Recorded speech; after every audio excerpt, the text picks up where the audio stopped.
So within the galaxy of quick and easy dinners that are actually good, I think flatbread pizzas should rank fairly high up there. First off, this crust is already fully cooked and ready to go. It makes for a great pizza. You don't have to worry about proofing or fermenting or shaping out the dough or any dumbass shit like that. So I've got 3 really good recipes to make with these things. So with that, let's get to it.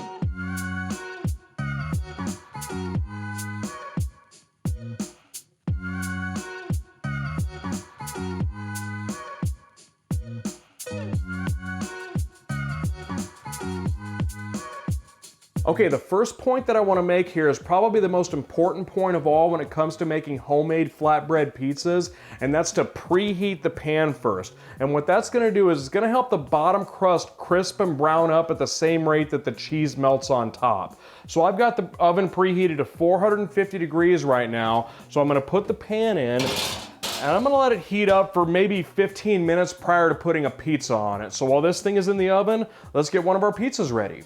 Okay, starting with the Margarita pizza, we're gonna make a quick and easy no-cook tomato sauce with 1 8-ounce can of tomato sauce, a half teaspoon of Italian seasoning, a half teaspoon of kosher salt, and 1/4 teaspoon of red chili flakes. Give that a stir to combine everything, and if you're looking for a great all-purpose pizza sauce that requires little effort, keep this one in your back pocket, it's pretty good. And if you don't have Italian seasoning, a mixture of dry basil and oregano will work just fine, and you could even work in a few chunks from the can of diced tomatoes for a chunkier sauce. But for now, with the sauce finished up, we can head over to the stovetop and build our pizza. Start by laying the flatbread on a sheet of parchment paper and spread the sauce on top. And some people like to use a small amount of sauce. I like a lot, so I'm gonna slather it on there. Make sure to get all the corners and edges too, because as we all know, slightly dried out pizza sauce along the edge is one of the best parts on any pizza. But with that aside, let's go over some cheese options, and more specifically mozzarella cheese. And there are 2 basic types of mozzarella: fresh mozzarella and low moisture mozzarella. Fresh type mozzarella typically comes in either spheres or logs that have been cut into discs.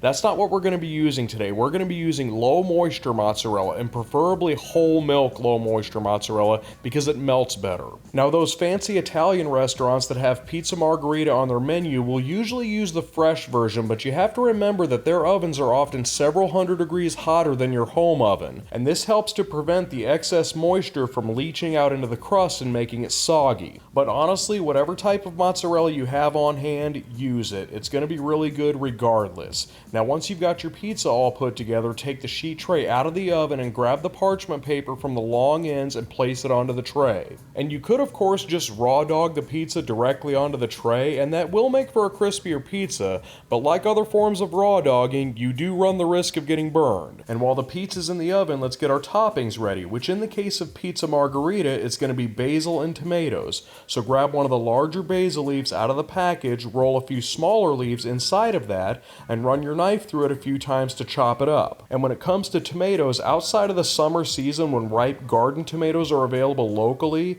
in general, the smaller the tomato, the more flavorful it will be. And I'm using these cherry tomatoes, and nothing special here, I'm just cutting them into quartered sections. And once you're finished up with your knife work, the pizza should be about done. It's been in the oven for about 10 minutes now, and the cheese on top is melted and nicely browned. You should also have a fairly crispy crust along the edges and on the bottom, which the preheated pan surely helped with, so all that's left to do now is to top it with our tomatoes and basil. And there you have it, a simple flatbread pizza margherita that literally anyone can make. So let's move on to our next pizza, the buffalo chicken pizza. And we're going to start this one off by getting our chicken ready, and I'm just using chicken breasts here. It was actually a package of those thinly sliced ones, so they're kind of irregular in size, but they'll work perfect for this. I've got my grill pan preheated, I've seasoned the chicken with salt and pepper and lightly tossed them with a little bit of olive oil to prevent stickage, and I'm only looking for some light grill lines here. The browning creates flavor, but it's important to remember that chicken breasts dry out easily, and since they are going to be spending 10 to 15 minutes in the oven on top of this,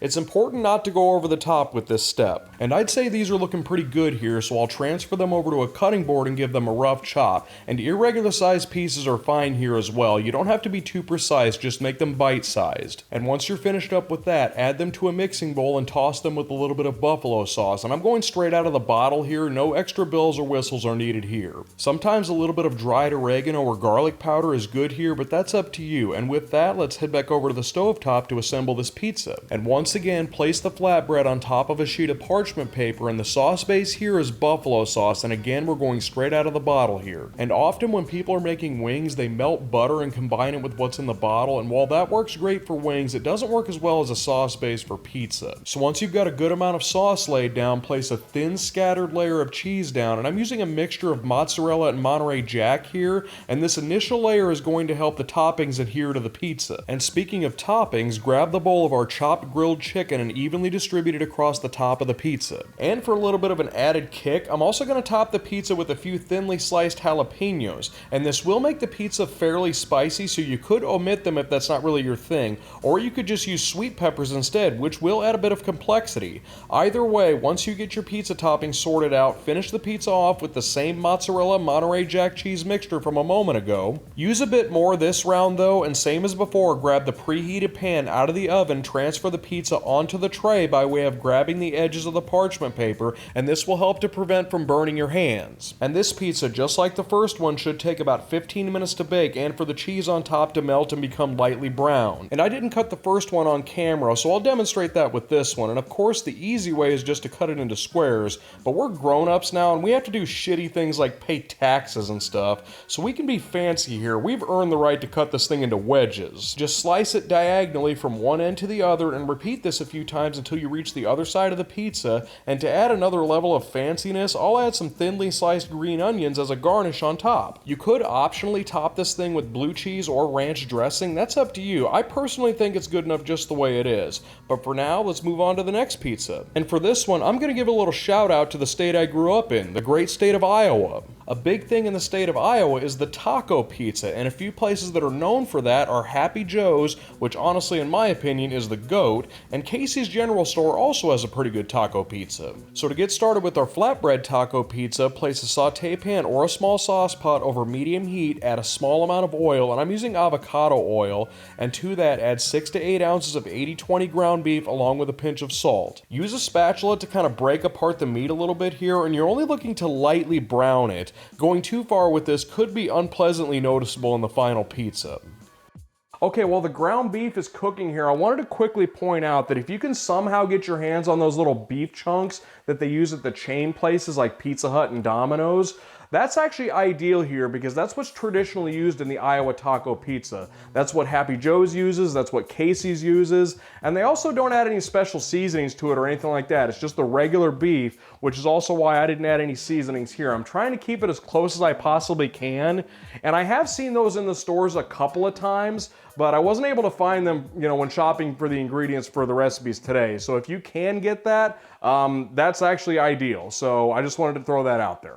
Okay, I'd say the beef is looking pretty good here, so I'll take it off the heat, and with that, we're ready to put the pizza together. So once again, place the flatbread on top of a sheet of parchment paper, and the sauce base for this pizza is going to be refried beans, preferably full-fat refried beans, and the can will usually be labeled as traditional style. And these are usually fairly thick, so they can be a bit of a pain in the ass when trying to spread them, but work it for a minute or two and you'll eventually get there. And next up, just like the buffalo chicken pizza, place a thin layer of cheese on top to help the beef cling to the pizza. And this is the same mozzarella Monterey Jack mixture we used on that pizza. And I forgot to mention that I eyeballed the mixture, but it's somewhere in the neighborhood of 3 parts mozzarella to 1 part Monterey Jack. And next up is the beef. Unload the whole pan on top and evenly disperse it across the pizza. I think flatbread pizzas are best with everything spread to the edges and without having a clearly defined crust edge. And finally, follow that up with a liberal layer of our cheese mixture, and once you're finished up with that, pull the preheated tray out of the oven